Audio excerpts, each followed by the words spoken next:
кстати. Вот давайте с Богдана начнем. Я сейчас не буду спрашивать про вашу речь. По Маскам, когда вы говорили, что можно в этой стране тисячу, полтори тисячі просто раз і сразу... Це не треба питати, про це треба спитати канал «Росія-1», який з цього зробив фейк і розігнав це потім масово по всім каналам. Так само, як про розп'ятих мальчиків, там, трусики, там, ну, і так далі по тексту. Хорошо. Богдан, скажи, пожалуйста, вот нахождение в этом списке сделало как-то позвоночник прямее, взгляд со всех сторон лучше, какой-то страх появился, нет? Или наоборот, злость появилась какая-то? Гордость. Ні, дай послухайте, по-перше, ну...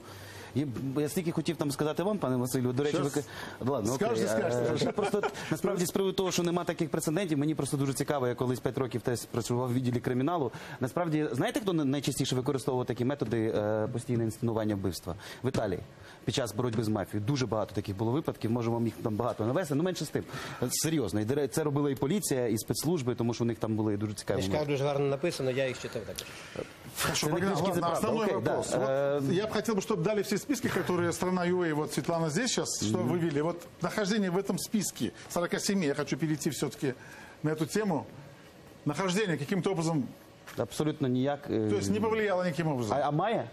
Я спрашиваю вас. Ну, тобто, дивіться, якщо це список справа рук росіян, ну, прекрасно, окей. Я і так вважаю, що будь-яка нормальна людина має розуміти, що якщо ти робиш щось проти Росії, в тебе завжди є шанс, що тебе можуть грохнути. Нормально, окей. Якщо це справа українських спецслужб, це вже інше питання. Тоді мені це дуже не подобається, звичайно.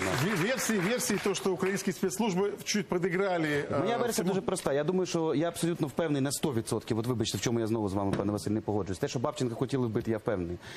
От я просто дуже боюся, що далі почалися спроби політичних якихось ігрищ на цій темі. Оцього я дуже боюся.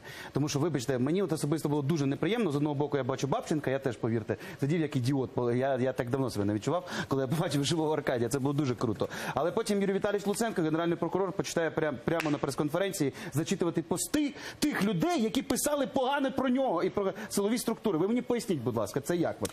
Я просто, знаєте, собі уявив генерального прокурора, наприклад, Америки, який каже: хлопці, ми вбили Усаму бен Ладена, але я ще хочу сказати, що такий сенатор козьол, і оцей козьол, і оцей політик теж дуже неправий, що він нас критикував. Ну ви собі можете таке уявити? Спасибо.